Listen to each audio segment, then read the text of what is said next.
시작하겠습니다. 국가직 9급 해설 강의인데요. 좀 늦었습니다. 해설 강의가. 네, 뭐 사실은 뭐 해설 강의라는 게 하다 보면 또 가끔씩 강사들 자기 자랑하고 뭐 이런 것도 있고, 사실은 뭐 여러분들한테 이게 지금 해설 강의 꼭 필요한가에 대한 생각을 좀 했어요. 왜냐면 뭐 다른 것도 아니고 이게 국가직 9급이긴 한데 기출문제에서 워낙 많이 나와서 기출문제가 아닌 지문 찾는 게 더 어려울 정도로 그랬습니다. 그래서 상당히 평이했고, 제 생각엔 저는 이제 보통 합격자들 기준으로 잡을 때 85점 정도를 기준으로 잡습니다. 85점 정도, 그냥 합격자분들이 85점 정도면 손해는 보지 않겠다. 합격하는데 손해는 보지 않겠다. 그래서 그 정도를 좀 평균으로 잡고 있는데, 요 시험 같은 경우에는 제가 생각하기에 한 90점 정도는 나와야 아마 손해는 보지 않는 거, 적어도 손해는 보지 않겠다라고 생각이 듭니다. 최신 판례는 많이 나오진 않았습니다. 최신 판례 딱 하나 나왔는데, 그 하나 나온 거는 뭐 저도 제가 국가직 대비로 동형모의고사 냈을 때 나왔던 문제였어요. 그래서 뭐 당연히 뭐 거기서 나왔고, 하나는 사실 그거를 최신 판례를 몰라도 문제 푸는 데는 지장이 없었던 걸로 제가 기억을 합니다. 따라서 예, 그 정도였고 뭐 특기할 만한 얘기는 없습니다. 이제 같이 보시면서 하나씩 보겠습니다. 자, 1번 법원에 대한 겁니다. 1번 보시면 조례가 조약에 위반되는 경우인데요. 사실 이제 뭐 디테일하게 해설을 하자면 조약 같은 경우 국제법규도 마찬가지지만 효력은 두 가지로 보셔야 됩니다. 국회 동의를 얻으면 법률과 같은 효력을 갖고, 국회 동의를 얻지 않는 조약 같은 경우에는 법규 명령과 같은 효력을 갖습니다. 어쨌든 조례보다는 상위법이에요. 두 개 다. 따라서 그냥 조약에 위반한 조례다 무효입니다. 2번 보시면 이거는 조문이죠. 보시면 되고, 3번 같은 경우에는 상대적 평등을 의미한다. 이걸 어떻게 표현하냐면, 요즘에 고등학교 법 과목 있는데, 거기서는 그것도 마찬가지로 우리 뭐 교과서도 마찬가지지만 상대적 평등, 즉 같은 것은 같게 다른 것은 다르게 대하는 게 평등이지, 뭐 같아도 같은데 다르게 대한 거나 아니면 다른데 같게 대한 거는 다 평등원칙 2번으로 봅니다. 4번은 이제 소위법 금지 원칙인데, 우리 헌법이 금지하는 소위법 금지의 원칙은 모든 소위법 금지의 원칙이 아니라 진정 소위법 금지, 진정 소위법만 금지되는 거죠. 진정 소위법이라는 거는 이미 완결된, 종결된 사실에 대해서 개정된 법률이 후에 소급되는 걸 말합니다. 근데 여기서는 두 번째 줄 보시면 이미 완성 또는 종결된 것이 아니라면이라고 했습니다. 이건 진정 소위법이 아니고요. 따라서 이건 허용이 됩니다. 허용되는 소위법이에요. 보시면 위반된다라고 했는데 위반된 게 아니겠죠. 그래서 이 문제 4번 문제 같은 경우에는 진정 소위법이냐 부인정 소위법이냐 여러분 구분하시고 문제를 푸시면 되겠습니다. 크게 문제될 게 없어요. 2번 볼게요. 일반 원칙인데요. 일반 원칙 같은 경우에 1번 같은 경우에는 사실 자주 나오는 기출 지문은 아니지만, 그렇다고 안 나온 지문도 아닙니다. 이게 지금 국민에 대해서는 보호 의무를 판단하는 건데요. 사실 행정부나 입법부에서는 보호 의무를 높이면 높일수록 좋아요. 좋은데 이게 이제 법률상 문제가 됐을 때 사법부에서 판단할 때는 위법성 판단을 해야 될 거 아닙니까? 그 위법성 판단을 할 때는 그럼 언제 위법하다고 판단할 것이냐? 최대치를 안 했을 때 위법하다고 판단할 것이냐? 그럴 수는 없어요. 최대치를 안 했다고 무조건 위법 판단을 할 수 있는 건 아니고, 우리 사법부의 입장은 최소한도 안 했을 때, 법에서 요구하는 최소한도 안 했을 때 위법하다고 판단을 합니다. 그걸 어떻게 표현하냐면 과소보호금지 원칙 위반이라고 판단을 합니다. 과소보호금지 원칙 위반을 판단해서 그 기준을 잡아서 그 최저 기준보다 안 될 때 위법하다고 판단합니다. 2번 보시면 이거는 자기구속력이잖아요. 자기구속력 같은 경우에는 맨날 나오는 게 똑같죠. 위법한 행정 처분이 반복됐더라도 자기구속력이 발생하지 않는다. 엄청나게 많이 빈출이 됐던 지문이고요. 3번 같은 경우에도 뭐 이것도 자주 나오는 지문은 아니지만 뭐 36년간 어떻게 나왔을 겁니다. 그래서 이거 하다가 정년을 1년 3개월 앞두고 자기 생년월일 고친 거 신의칙 원칙 위반이라고, 신성실 원칙 위반이라고 보지 않았습니다. 4번 폐기물 처리업 사업 계획에 대한 적정 통보를 한 경우, 이거는 토지에 대한 형질 변경 허가 신청을 허가하는 취재 공적 개표를 포함하지 않습니다. 왜냐하면 판례를 읽어보지 않지만 이것도 빈출 지문이긴 한데요. 요 판단 기준 자체가 다르죠. 요 폐기물 처리업 부담에 대한 적정법 할 때 그 판단 요소와 요 토지 형질 변경 신청에 대한 허가를 할 때 판단 요소 다르기 때문에 요 하나를 이거를 포함한 공적 개념 표명이라고 말할 수 없다라는 겁니다. 1, 2, 3, 4번 전부 다 기출 지문입니다. 역시. 부관인데요. 1번 보시면 이것도 뭐 엄청나게 많이 나온 거죠. 이게 부당결부금지 원칙이라 이거 그냥 부관을 붙여버리면 부당결부금지 원칙이 될 것 같아요. 될 것 같은가 공무원이 어떻게 했냐면 그럼 그냥 놔두고 부관을 붙인 게 아니라 요 나중에 사업부상 계약으로 뺀 겁니다. 그럼에도 이거는 안 되겠죠. 탈법행위입니다. 2번 보시면 이거 자, 처음에 부과된 부담이 적법했어요. 그런데 근거법령 개정돼서 더 이상 붙일 수가 없게 됐어요. 그러면 이 부과의 효력은 어떻게 되느냐가 문제가 되는데 이거 여전히 유효합니다. 이게 65008 판례죠. 이거 너무 많이 기출이 돼가지고 제가 이 판례 번호까지 암기할 정도입니다. 이게 아마 여러분 행정법 교과서에서 혹시 문제집에서 혹시 보실 경우가 있으면 한번 보세요. 65008 판례는 물론 논점 이거 하나만 있는 건 아니지만 제가 세다가 포기했는데 한 40번 이상 나왔습니다. 3번 부담의 이행으로서 하는 사법상 매매 등의 법률 행위는 부담을 붙인 행정처분과 별개의 법률 행위므로 요 3번의 핵심은 뭐냐면 부담을 붙였고 부담의 이행으로 사법상 행위를 한 겁니다. 그랬을 때 부담이 무효가 되면 사법상 행위의 효력은 어떻게 되는지를 묻는 겁니다. 이때 우리 판례의 원칙적인 입장은 별개로 보죠. 따라서 부담이 무효라고 해서 당연히 사법상 행위가 무효된 것은 아니다라고 보고 있습니다. 비교 판례도 조금 알아두시기 바라요. 비교 판례도 가끔씩 문제로 기출이 됩니다. 4번 보시면 허가에 붙은 기한이 지금 기한을 묻는 건데 이게 성질상 부당이 짧다. 그럼 허가 조건의 존속 기한을 봅니다. 그러면 조건만 기정할 수 있는 걸로 봐요. 그런데 이게 연장되고 연장돼서 더 이상 부당하게 짧은 경우에 해당하지 않으면 그냥 허가 기간으로 보는 겁니다. 그래서 그게 끝났을 때 허가를 안 해줄 수도 있다라는 겁니다. 틀렸네요. 답은 3번이 되겠습니다. 문제가 없죠.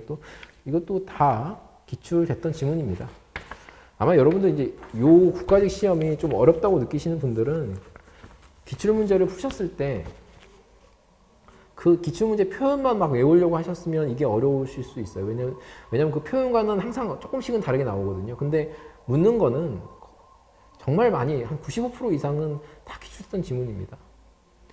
4번 보시면 국민의 알 권리의 내용에는 일반 국민 누구나 정보공개 청구할 수 있죠. 국민이라면 정보공개 청구할 수 있다고 조문에 되어 있습니다. 2번 보시면 정보공개 청구권은 법률상 보호된 구체적 권리입니다. 이것도 조문에 있어요. 사실은 조문에 누구나 정보공개를 청구할 수 있다. 법에서 인정한 권리이기 때문에 이게 거부됐다는 것 자체가 법률상의 침해에 해당한다. 이것도 기출 지문이고요. 3번 보시면 이것도 많이 나온 지문이죠. 공개 청구 대상이 되는 정보에는 원본만 포함되는 게 아닙니다.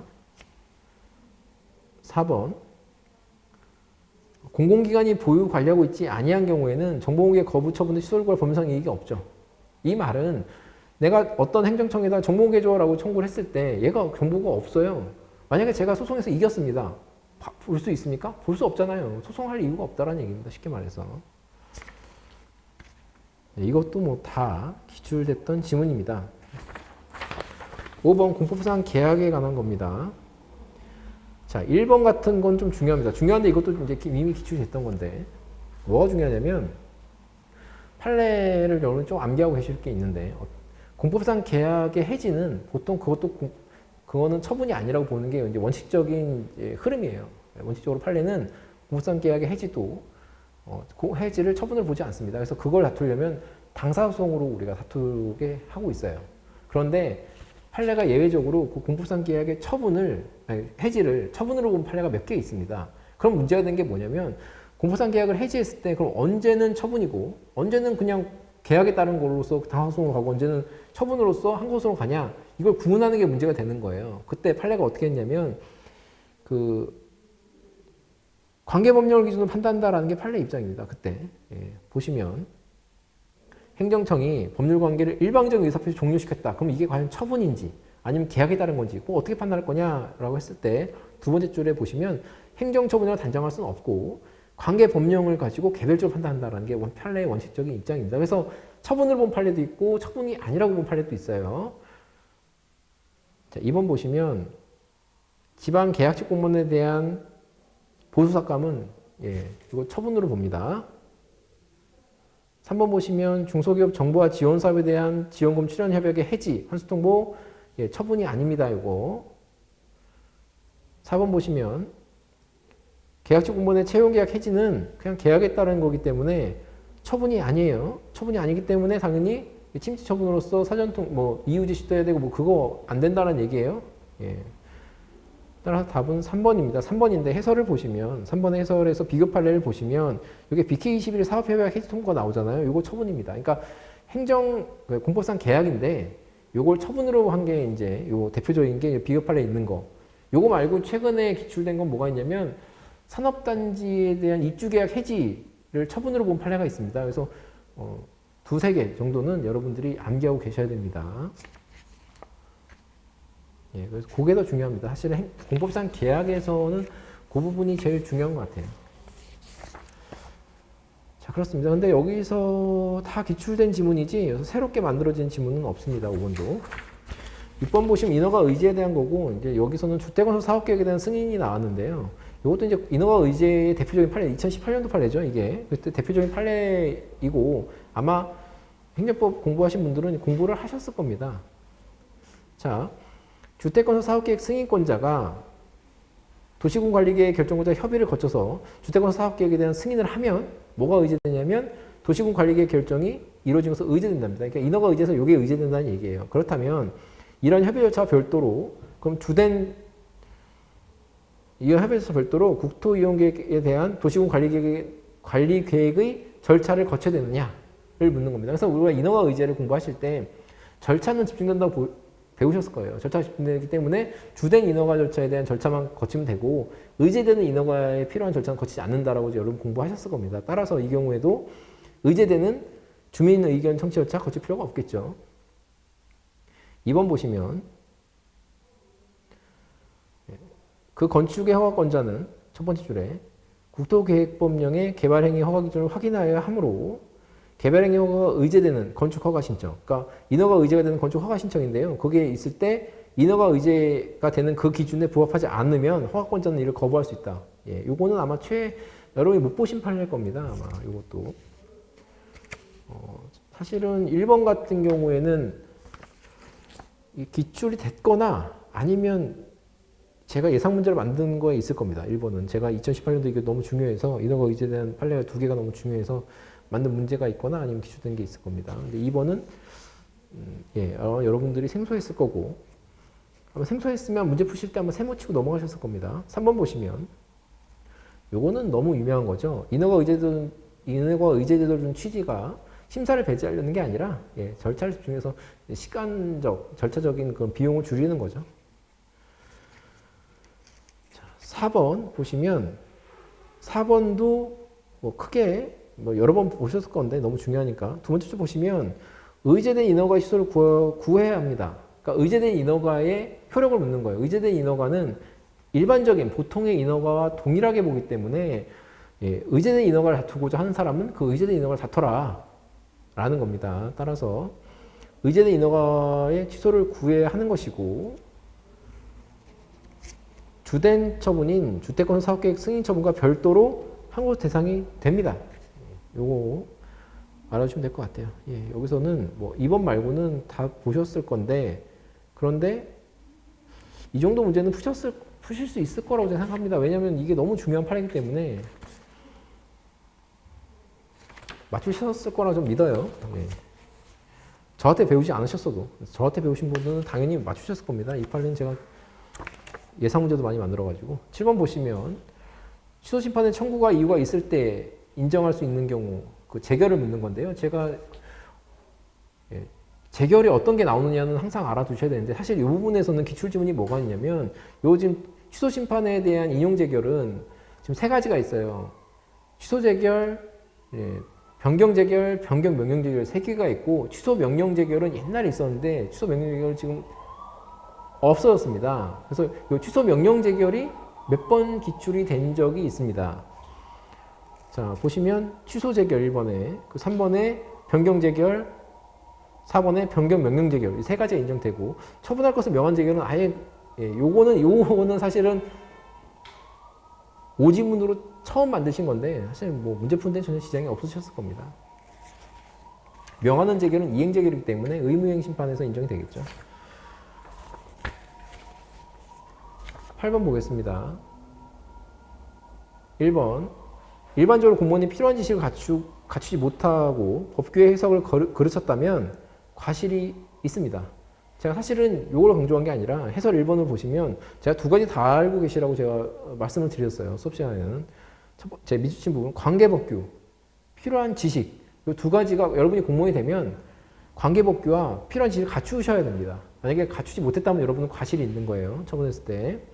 따라서 여기서는 지금 관계법규는 나오지 않았는데 여러분들은 관계법규도 좀 알아두셨으면 좋겠습니다. 관계법규와 필요한 지식을 갖추셔야 과실이 없는 겁니다. 2번 공무원의 직무는 권력, 비권력 들어가는데 사정관계 주체는 포함되지 않습니다. 무수히 많이 나온 거고요. 3번 보시면 가해공무원 특정 안 해도 됩니다. 이거 같은 경우에는 이제 전투경찰이 최루탄을 쏴서 어떤 분이 돌아가셨어요. 그때 이제 국가배상청구소송에서 문제가 된 건데 누군지 모르죠. 왜냐하면 똑같은 옷 입고 있기 때문에 아무리 사진을 찍어도 누군지 알 수가 없습니다. 아마 본인들도 서로 모를 겁니다. 그랬을 경우에 가해공무원을 특정해야 국가배상청구소송을 제기할 수 있느냐 했을 때 판례가 특정할 필요 없다. 특정하지 않아도 국가배상청구소송 가능하다라고 판시한 겁니다. 4번 보시면 4번은 아마 여러분들 처음 보신 분들이 있으실 겁니다. 근데 이게 구상권 행사할 때 국가가 대신 내줬다고 하더라도 전액을 구상 청구해야 되느냐를 묻는 건데 사실은 뭐 이거 어떻게 보면 좀 상식적이긴 한데 신인칙상 가능한 부분만 해야지 신인칙이 어긋나는 부분은 하면 안 되잖아요. 이제 그 부분입니다. 그래서 전액을 구상권 행사해야 한다 이게 아니라 신인칙상 가능한, 신인칙상 인정되는 경우의 한도로 구상권 행사해야 된다라는 겁니다. 이거 4번은 좀 알고 계시죠? 4번은 알고 계셔야 됩니다. 4번이 계속 반복돼서 나올 것이냐에 대해서 저는 이제 그 정도로 중요하다고 생각하지는 않아요. 4번 알아두시기 바라고요.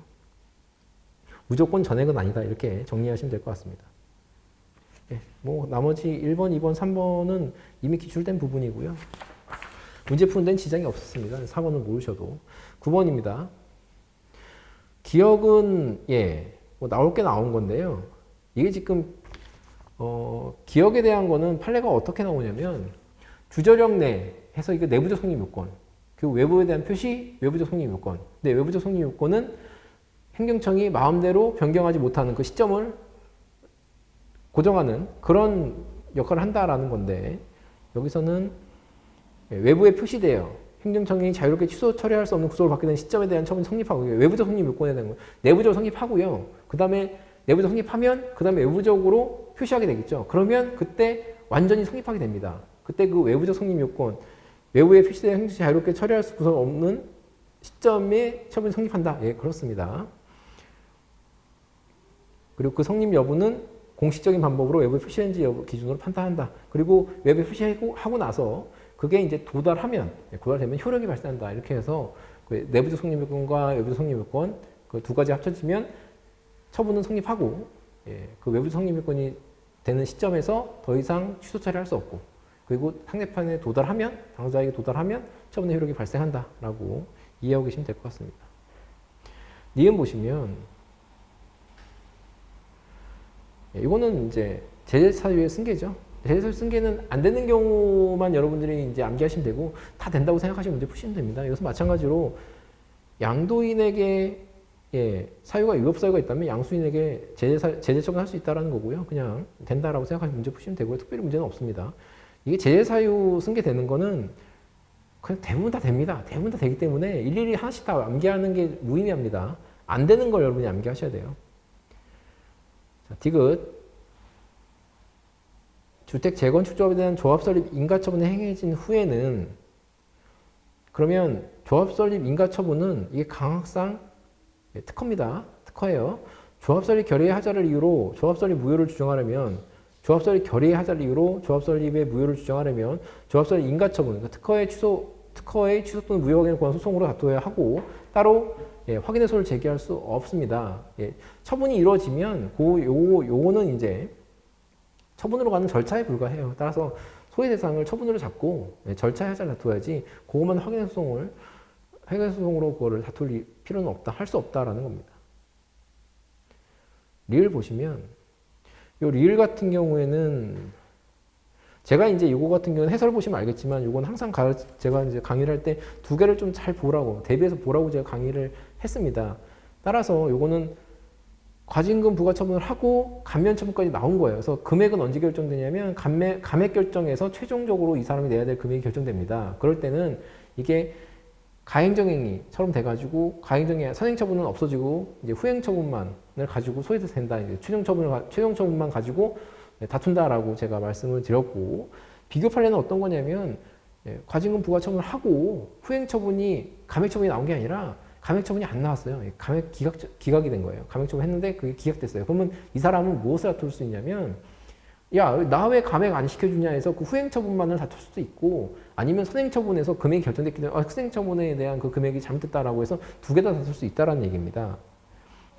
따라서 비교 판례는 각각 다툴 수 있는 경우고 지금 우리가 리을에서 말하는 거는 하나만 다툴 수 있는 거예요. 달라요. 다르니까 이걸 구분해서 꼭 알고 계셔야 됩니다. 그래서 우리가 지문에 나온 거는 선행처분을 다툴 수가 없습니다. 근데 이걸 어떻게 구분하느냐? 제가 금방 말씀드렸죠? 하나만 다툴 수 있는 거는 금액 나오고 감액처분에서 최종적인 금액이 나오는 거고 각각 다툴 수 있는 거는 금액이 나오고 그게 이제 최종적인 금액이 되는 거고 내야 될 금액이 되는 거고 감면 기각이 됐으니까 따라가면 감면 기각을 다퉈서 취소시키면 감면액이 또 나오겠죠. 그런 식으로 이제 일이 진행되는 거예요. 그래서 두 개 판례를 구분하셔서 알아두시고요. 이거 말고는 또 문제될 게 없습니다. 10번 행정계획에 대한 설명인데요. 1번 보시면 도시 기본계획이니까요. 기본자 들어가면 비구속적 행정계획이겠죠. 넘어가시고 2번 보시면 항상 행정계획에서 나오는 거는 계획변경 청구권은 거의 나온다고 생각하시면 됩니다. 근데 계획변경 청구권이 인정되는 판례는 두 가지가 있는데 하나는 계획지 안에 토지 소유자 또 하나는 바로 이 판례입니다. 자기의 이제 기득권이 어느 정도 인정되는 경우인데 두 개 다 사익보호서 인정되는 경우인데 이게 폐기물 처리업에 대한 적정 통보를 받은 사람 같은 경우에는 계획변경 청구권이 인정돼요. 그럼 계획변경 청구권이 이제 어떻게 하느냐? 맨 마지막을 읽어보시면 계획 변경을 신청할 권리라는 말이 나오잖아요. 그래서 계획 변경 신청권입니다. 계획 변경 신청권. 계획 변경 신청권. 계획 변경 신청권 언제 인정되느냐? 계획자의 토지를 갖고 있는 토지 소유자랑 이 사람. 폐기물 처리업에 대한 적정 통보를 받은 사람. 두 가지밖에 없으니까 여러분 정리하고 계셔야 됩니다. 3번을 보시면 구속력 없는 행정계획. 보통은 이제 이게 비구속적 행정계획안이라 나오는데 조금 바꾸신 것 같아요. 말만. 비구속적 행정계획 아니나 뭐 구속력이 없는 행정계획 마찬가지죠. 현재로서는 비구속적 행정계획 아니에요. 근데 이게 법령의 뒷받침으로 그대로 시행될 게 분명하다면 그러면 이게 법령의 뒷받침을 받아서 그대로 시행돼서 기본권을 침해한 다음에 헌법소원을 제기하는 것보다는 이게 분명히 이렇게 될 거라면 미리 헌법소원을 제기할 수 있도록 하자라고 해서 문제가 나온 겁니다. 그래서 요거는 예외적으로 헌법소원에서 된다라고 됐습니다. 4번은 제가 알기로는 처음 나오는 지문인데 지금까지 기출이 나온 건 뭐냐면 참고 판례는 기출이 몇 번 나왔습니다. 어떤 거냐면 선행도시계획 결정이 있고 요거를 변경할 수 없는 권한이 없는 행정청이 요것과 양립되지 않는 후행도시계획을 했을 때 그거는 몇 번 기출이 됐어요. 근데 그 경우는 제가 뭐 길게 말씀드리지 않겠지만 선행도시계획을 변경할 때 이게 무권한이기 때문에 무효예요. 결론은 무효로 가는 거고 결론적으로. 근데 이 경우는 무권한이 아니라 좀 다른 점이 뭐냐면 4번에 읽어보시면 권한행정청이라고 나오죠. 그러니까 이 행정청은 선행행정계획의 변경을 할 수 있는 행정청이에요. 따라서 이 사람은 두 번째 줄에 후행도시계획에 선행도시계획과 양립할 수 없는 내용이 포함되어 있더라도 선행도시계획을 변경할 권한이 있기 때문에 따라서 선행도시계획은 후행도시계획과 같은 데 변경된다. 그렇죠. 권한이 있으니까. 그런데 참고판례, 이제까지 기출된 참고판례는 권한이 없기 때문에 무권한이고 무권한의 하자는 무효이기 때문에 선행도시계획은 여전히 살아있고 선행도시계획과 모순되는 후행도시계획은 무효다라는 게 이제까지 기출로 나왔던 판례의 결론입니다. 그래서 요거 두 개는 좀 대비해서 보시면 되는데 사실은 처음 나온 판례지만 이게 일단 답은 아니고 그래서 답은 2번째인데 지장이 없었고, 사실 그리고 그 밑에 있는 참고 판례, 기출이 몇 번 됐던 그 참고 판례를 이해하셨다면 이게 맞는 지문이라는 거는 골라내실 수 있어야 합니다. 11번 볼게요. 대집행과 이해강제, 이건 너무 쉬운데요. 대집행이 인정되면 민사소송 할 수 없습니다. 2번, 대집행이 적용 대상은 공법상 공법적 의무인데 이게 대치적 의무여야 되죠. 3번, 대집행과 이행강제금 선택적으로 활용할 수 있습니다. 4번, 이행강제금을 부과하는 사망하면 상속이 승계되니까 승계되지 않습니다. 이걸 이렇게 물을 수도 있고 상속되지 않는다. 왜? 일신 전속적인 거기 때문에 승계되지 않는다. 이렇게 해야 될 수도 있고 다르게 기출이 된다면 여기서는 해설이 맨 마지막에 있습니다. 사망하면 재판 절차는 종료된다. 이렇게 몇 번 물은 적이 있습니다. 기출이 그러니까 두 가지로 나와. 항상 이건 두 가지 유형으로 나와요. 일신 전속적이기 때문에 상속되지 않는다. 상속되지 않으니까 재판 절차는 종료된다. 해서 결론만 물은 적이 몇 번 있고요. 이것처럼 승계되지 않는다라는 문제 같은 내용입니다. 승계되면 이게 상속이 되면 상속인이 대신 소송을 계속 진행하게 돼요. 상속이 안 되기 때문에 재판 절차가 종료되는 겁니다. 그래서 이제까지 재판 절차 종료된다를 풀으셨는데 이걸 틀리시면 말이 안 되는 거예요. 결론만 딱딱 외운 거죠. 그러신 분들은. 자, 12번인데요. 1번 같은 경우에는 사실 좋은 문제는 아닙니다. 이행강제금을 이제 좀 연배가 있으신 교수님들은 어떻게 보면 집행벌이라고 부르십니다. 집행벌이라고. 근데 집행벌이라는 말은 지금 잘 쓰지 않아요. 그래서 요거는 뭐 물론 이제 제 행정법 기본서에는 이행강제금 가로치고 집행벌이라고 써드리긴 했어요. 집행벌이라는 말이 올바르진 않지만 여전히 이제 이걸 쓰시는 교수님이 계셔서 그거 보시면 되고. 이번은 식품위생법에 따른 영업소 폐쇄는 직접강제라는 거는 제가 예전에 이제 수업 때도 강조하지만 직접강제 예와 즉시강제 예는 좀 기억하고 있으면 참 문제 풀기 쉽습니다. 근데 이걸 기억을 안 하시려고 하시면 안 돼. 이런 걸 기억하셔야 되는 거예요. 그래서 영업소 폐쇄는 직접강제입니다. 밑에 제가 각주에다가 이제 조문도 빼드렸지만 영업소 폐쇄는 직접강제. 이거는 기출, 요것만 물은 기출 문제도 있을 정도로 꼭 아셔야 되는 거고요. 즉시강제 예는 뭐가 있냐면 그 불법 게임을 압수하는 거 있잖아요. 수거하는 거. 그건 직접강제입니다. 참고로 3번 보시면 공유재산 원상복구 명령의 강제 이해는 이건 즉시강제가 아니라 대집행으로 해야 되겠죠. 이거는 대치적 자기 의무니까. 4번 보시면 과태료는 행정벌. 행정벌은 두 가지가 있습니다. 행정형벌과 과태료 두 가지가 있어서 맞습니다. 그렇습니다. 여기서 12번도 1번 집행벌을 물은 건 아마 처음이지 않을까 싶은데 사실 3번도 문제 기출이 된 적이 있어요. 3번도. 그래서 문제 틀리지 않으셔야 됩니다. 12번도. 13번 볼게요. 즉시강제, 13번이 즉시강제네요. 즉시강제는 1번 같은 경우에는 이건 좀 쉽게 나온 거고요.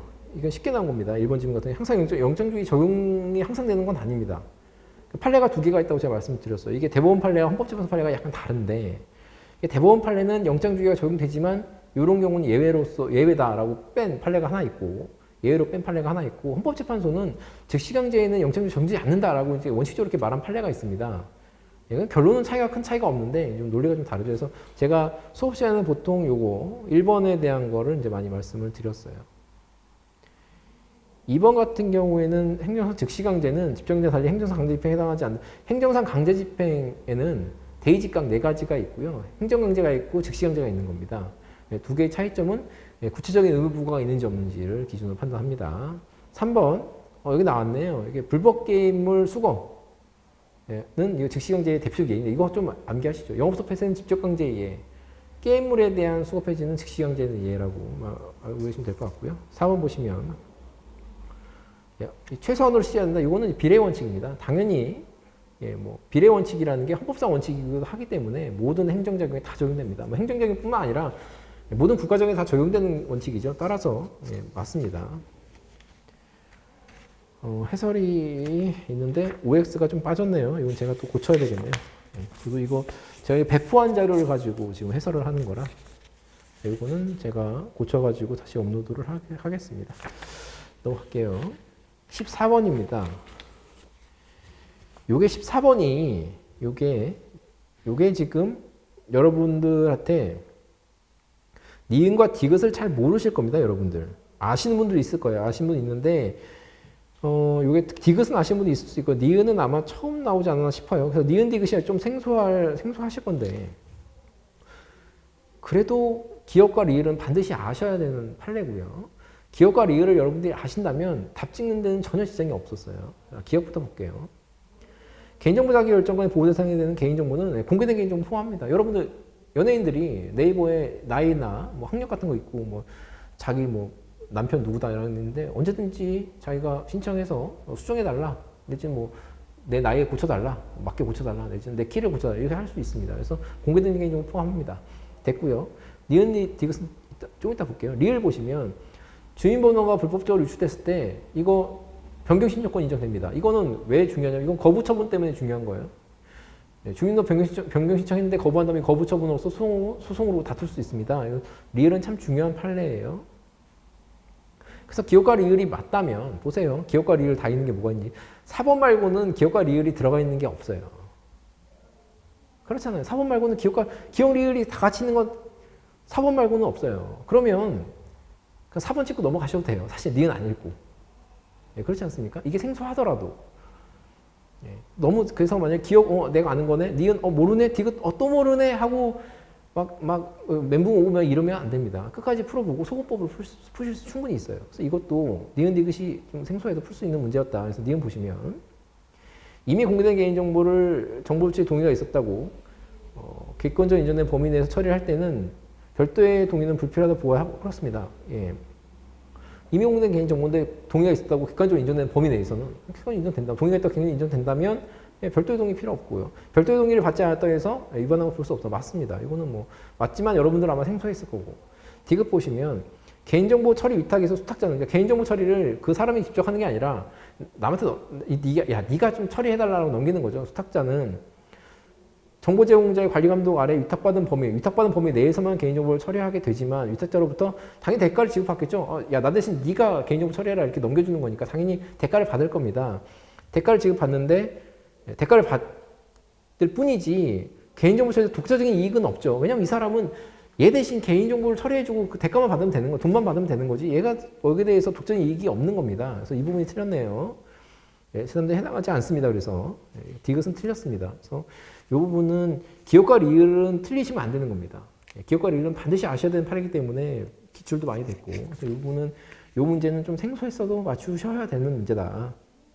그렇다. 15번 제소기간입니다. 기억 보시면 행정심판 청구를 할 수 있다 잘못 알려서 심판을 청구해서 결국 심판 재결서 정보를 송달받으면 안날이 아니라 송달받은 날부터 90일입니다. 틀렸네요. 조문에 있죠. 니은 보시면 행정심판 청구했는데 심판 청구 기간을 도구에서 각하됐대요. 각하됐다는 말은 사실 이거는 이제 90일 넘어갔다고 생각하시면 됩니다. 사실은. 90일이 넘어가면 처분이 있으면 안 나오고 90일 넘어가면 심판도 청구할 수 없고 소송도 청구할 수 없습니다. 90일은 똑같기 때문에 각하된 후 제가 각하됐다고 하는 재결서를 받잖아요. 그럼 그거 받으면서 90일 안에 또 소송을 제기한다. 그럼 이건 말이 안 되는 거예요. 그러면 제소기간 제한이 아예 없는 거랑 똑같아집니다. 그렇잖아요. 소송 처분이 있고 뭐 예를 들어서 1년은 좀 그렇다. 100일이 지났어요. 90일 지나서 100일, 120일이 지났어요. 그러고 나서 각하되겠네 하고서 일단 심판 청구 소송은 바로 제기하면 안 되겠죠. 안날로부터 90일 넘었으니까 각하되겠죠. 그러니까 심판 청구해보고 각하제결 당연히 나올 거고 받은 날로부터 90일이라면 그럼 제소기간 제한이 의미가 없어집니다. 따라서 이제 송달받은 날부터 90일이란 말은 그 재결 송달받은 90일이란 말은 그 제소기간 그러니까 심판 청구 기간이 지나지 않은 심판에 대한 재결서를 말한다고 여러분이 좀 제한적으로 생각하셔야 됩니다. 모든 재결서가 아니고. 디귿 보시면 처분이 있으면 안날이라는 건데요. 처분이 있으면 안날이라는 것은 유효하게 이제 송달을 받고 나서 그게 안날이에요. 현실적으로 안날을 말하는 거지 이게 그냥 어떻게 해서 내가 어떻게 서류를 받았다 이게 모든 걸 포함하는 건 아니라는 겁니다. 이거 같은 경우는 뭐냐면 이 사람이 공식적으로 송달을 받은 게 아니라 정보공개 청구를 했는데 정보공개 청구를 이만큼 했을 겁니다. 한 장만 한 사람은 잘 없고요. 많은 양을 했을 텐데 그 안에 껴있었다는 거죠. 그러니까 여기서는 네가 정보공개 청구했는데 그 안에 한 장 껴서 갔다. 그 일체 서류 교육 받았다면 그날부터 제소기간 기산해야지라고 했죠. 그건 말이 안 되는 거예요. 리을 보시면 요거는 좀 여러분들이 조금 생각을 해보셔야 되는데, 뭘 생각해 보셔야 되냐면, 리을에서 두 번째 줄에 무효 확인의 소가 적법한 제소기간에 제기되었다라는 말이 있습니다. 근데 이게 여러분들 무효 확인의 소는 제소기간 제한이 없어요. 제한이 없습니다. 그렇잖아요. 무효 확인의 소는 제소기간 제한이 없어요. 없으면 그럼 여기서 말하는 적법한 제소기간은 뭐냐? 여기서 말하는 제소기간은 취소소송의 제소기간이라고 여러분이 바꿔서 생각하셔야 됩니다. 예. 취소소송의 제소기간 안에 얘가 지금 무효 확인소를 제기한 겁니다. 그러니까 90일 전에 안날로부터 90일이 지나기 전에 얘가 무효 확인소를 제기했어요. 근데 무효 확인소에는 취소 청구를 구한 취지도 포함되어 있기 때문에 90일 후에 얘가 추가적으로 병합했더라도 거기에 이미 그 전 90일 되기 전에 무효 확인 소송을 제기했다면 그러면 그 취지가 거기 있어서 90일 후에 병합했어도 그것도 제소기간을 지킨 걸로 보겠다라는 게 판례의 입장입니다. 요거는 여러분들 좀 말만 좀 바꿔서 생각하셔야 돼요. 좀 이상하지 않습니까? 무효확인소인데 제소기간 제한이 없는데 왜 적법한 제소기간이 뭐지? 예, 그렇게 생각하시면 되고요. 16번 볼게요. 자, 정관에 위임할 때는 포괄금지 원칙 적용되지 않습니다. 그렇지만 의의 유보는 지켜줘야 돼요. 그러니까 두 가지 생각하셔야 됩니다. 뭔가 위임을 할 때는 이게 올바른 위임이냐를 판단할 때는 두 가지를 순서대로 판단하셔야 되는데, 첫 번째는 이게 의의 유보 사항인지를 먼저 봅니다. 의의 유보 사항이라면 위임 자체가 금지되는 거예요. 위임 자체가 안 되는 겁니다. 근데 의의 유보 사항이 아니다. 그럼 위임할 수 있어요. 그 위임할 수 있다고 했을 때 그러면 그 다음에 이제 위임했는데 이게 포괄이익금지 원칙 적용되지 안 되는지는 다시 판단해야 됩니다. 그래서 두 가지를 순서대로 판단하는 거고요. 2번 보시면 조세 법률주의가 있더라도 하위 법률에 구체적으로 위임할 수 있습니다. 틀렸고요. 3번 보시면 이거 포괄금지 원칙, 포괄적인 이임 입법을 금지한다라는 그 원칙은 재이임에도 적용된다는 얘기죠. 크게 문제 없고 4번 보시면 4번은 좀 중요합니다. 이게 이제 약간 이제 교수님마다 약간 조금 이제 말이 좀 다르신데 취지에 근거해서 구체화하기 위한 것일 때는 직접적으로 위임하는 규정이 없어도 위임이 있다고 봅니다. 직접 위임한 규정이 없어도 위임이 있다고 봐요. 따라서 무효라고 볼 수 없는 겁니다. 그래서 이 판례를 좀 보시면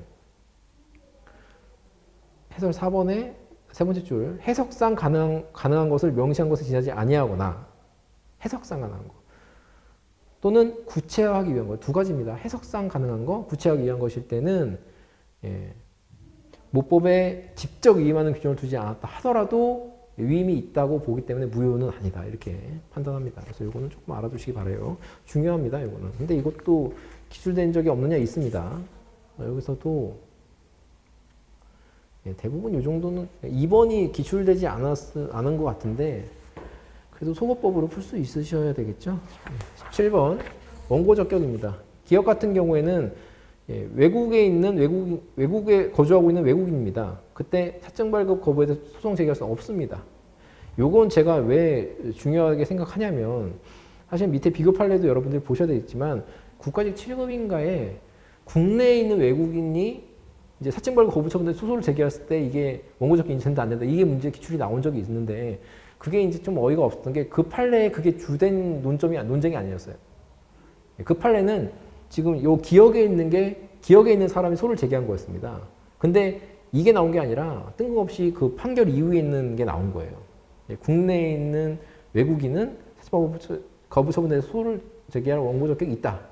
그래서 주된 논점이 기출이 안 됐기 때문에 제가 이건 좀 중요하게 해서 몇 번 모의고사 문제 낸 적이 있을 겁니다. 그래서 기업 같은 경우에는 여러분 좀 맞추셔야 되고 외국에 거주하고 있는 외국인은 사증 발급이 비자입니다. 비자 발급 거부 처분에 소를 제기할 수 있는 원고 적격이 없어요. 니은은 100% 맞추셔야 되고요. 소방청장 설명 안 하겠습니다. 디귿은 최신 판례인데 이 같은 경우에는 뭐 아시는 분도 계셨을 거고요. 아마 모르시는 분도 계셨을 겁니다. 그런데 이거는 아마도 이 판례를 몰라도 문제를 맞추실 수 있었을 겁니다. 소거법으로. 지금 여기서 니은은 확실히 아셨을 거 아닙니까? 그래서 니은이 들어간 거 보면 이제 1번과 2번밖에 없어요. 1번과 2번인데 니은이 들어간 건 기억이냐 디귿이냐 이것만 이제 찾는 건데 사실 기억은 직접적으로 출제된 적은 없지만 예, 요거는 제 3년간 판례도 있는 판례고 또 요거는 아니요. 요거 살짝 밑에 있는 게 요거 같은 판례에 있는 부분이 기출이 됐기 때문에 또 공부하신 분들은 공부하셨을 겁니다. 리을 보시면 요거는 기출이 뱉은 적이 있죠. 개발제한구역 해제를 해줬는데 해제 구역에 포함되지 않은 소유자가 해제 처분에 대해서 소를 제기한 겁니다. 근데 이 해제된 게 해제가 되든 해제가 만약에 취소가 되든 이 사람 개발제한구역에 들어가 있는 이 사람의 법률상 이익에는 아무런 이해관계가 없어요. 이 사람은 뭐냐면 배가 아픈 겁니다.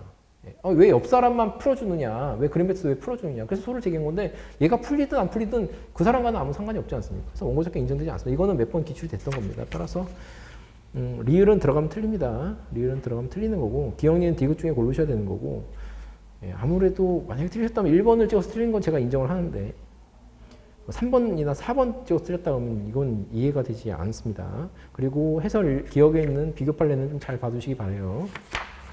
18번입니다. 토속 채취 허가를 받았는데 조건으로 토속 채취 허가를 받았다는 말이 있습니다. 두 번째 줄에. 항상 조건이란 말이 나오면 이게 부관인데 무슨 부관이냐를 찾으셔야 됩니다.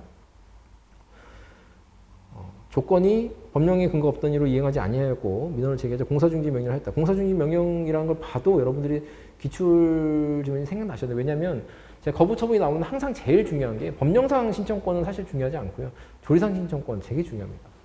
물론 두 개 다 중요합니다. 거부 처분의 요건이 몇 개 있지만 거부 처분 요건 중에 가장 핵심은 법조신이에요. 법령상 조리상 신청권인데 특히 조리상 신청권은 매우 중요하고 아까 주민등록에 대한 주민등록 유출에 대한 주민등록번호 유출에 대한 것도 조리상 신청권이었고 항상 법조신은 항상 중요하기 때문에 판례를 보실 때 거부 처분이 된다 안 된다 이 결론도 물론 중요하지만 법조신을 보시고 항상 결론을 보세요. 법조신이 인정되면 거부 처분입니다. 100% 거의. 자, 공사중지명령 해제를 신청했으나 거부되자 거부처분 취소소송을 제기하였다 라는 말이 나오죠. 그 말은 공사중지명령 해제 신청에 신청권이 있었느냐를 묻는 겁니다. 신청권이 있으면 당연히 법조신이 있으니까 거부처분되는 소송을 제기할 수 있겠죠. 그게 없으면 안 될 것이고 그거 묻는 것도 나오겠네요. 보시면 되겠네요. 1번 보시면 기속행위의 경우에는 조건은 부관이죠. 예. 조건이 부관 중에 조건을 말할 수도 있지만 보통 이제 실무적으로 조건이란 말을 많이 써요. 그래서 조건이 나오면 이거 부관이네 라고 해서 부관 중에 뭐지?를 물을 수도 있어요. 근데 굳이 묻지 않는 걸 여러분 생각할 필요는 없지만 조건이다 그러면 부관을 좀 바꾸시든지 아니면 이건 부관 중에 진짜 조건이네 라고 보시든지 그래서 여러분 좀 그거는 좀 체크를 하셔야 됩니다. 보실 때 2번 보시면 원인 사유가 해소되면 공사중지 명령을 했어요. 어떤 사유로 공사중지 명령을 했어요. 위험하니까 공사중지를 해라 했을 때 그러면 언제 얘가 신청권이 있느냐를 보는데 그 해소된 경우에는 신청권이 있다고 봅니다. 조리상 신청 보시면 해설 2번에 위에 있는 판례 90년도 판례 두 번째 줄 맨 끝에 보면 조리상으로 그 해제를 요구할 수 있는 권리가 인정된다. 원인 사유가 해소된 경우에는 그런 말 있죠. 그래서 법조신이 인정되면 그러면 거부행위는 처분이 되는 겁니다. 자, 원인 사유 해소되면 그래서 2번은 맞네요. 3번 보시면 해제 신청 거부 처분에 대한 집행률 이거는 다른 건 몰라도 거부 처분에 대한 집행률 할 수 있느냐 그렇게는 많이 물으셨을 겁니다. 많이 물어본 적이 있어요. 거부 처분에 대한 집행률 신청 못합니다. 왜냐하면 거부 처분은 침투 처분이 아니기 때문에 집행유지를 구할 이익이 인정되지 않습니다. 4번 보시면 4번 읽으시고 여러분들이 이제 여기 논점을 파악했으면 행정법을 좀 많이 공부하신 분입니다. 4번 같은 경우에는 여기다 안 나온 건 아니고요. 근데 이거는 외울 수도 없습니다. 이렇게 준사를 나오면. 4번 지문의 핵심은 논점은 뭐냐면 기판령이다. 기판령. 기판령이라는 말은 그러니까 확정재판으로 재판이 확정됐을 때 나오는 효력 중에 하나죠.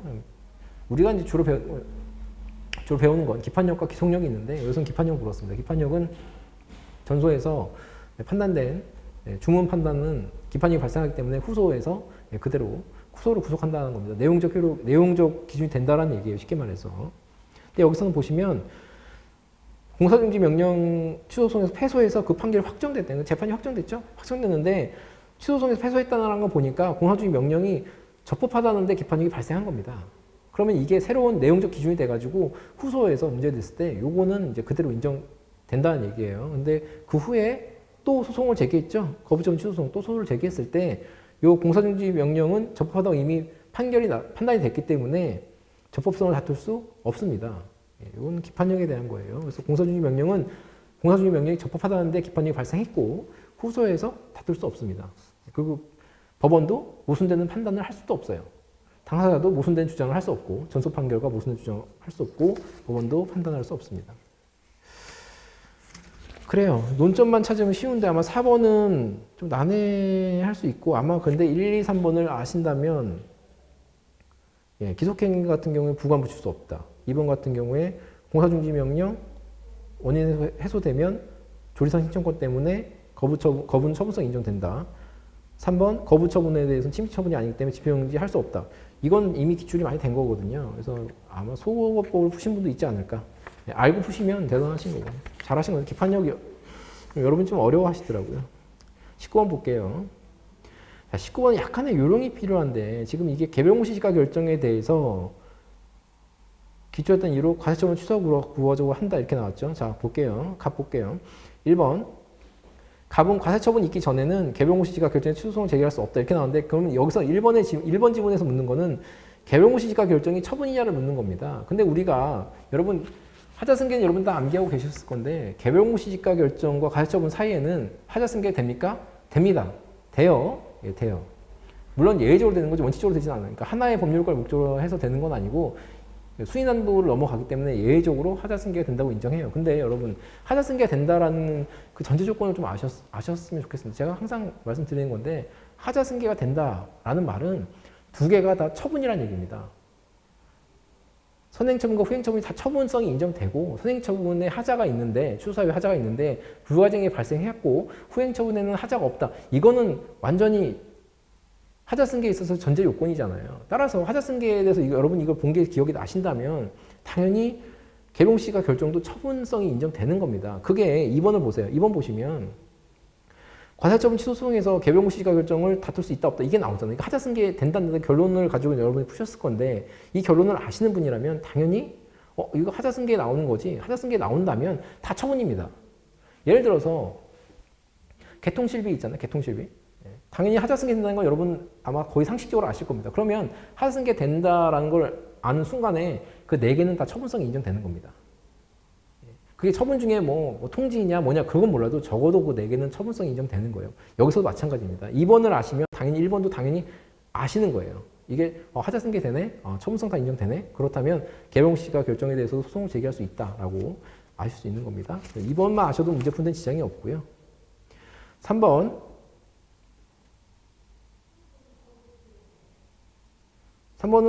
두 번째 있네요. 토지장이 전월기 되는 건 지목을 대로 변경으로 지목 변경 신청을 했다. 지목 변경 신청 거부는 처분이죠. 왜냐하면 지목에 따라서 그 토지를 사용할 수 있는 게 제한이 걸리기 때문에 지목이 대다 그러면 건문축을 할 수 있는 거고 밭이다 그러면 농사를 지을 수 있는 거고 지목이 밭인데 건물 지을 수 없습니다. 그래서 지목에 따라서 그 토지 소유자의 권리가 제한됩니다. 따라서 지목 변경 신청에 대한 거부에 대해서 처분성 인정한 판례가 있고요.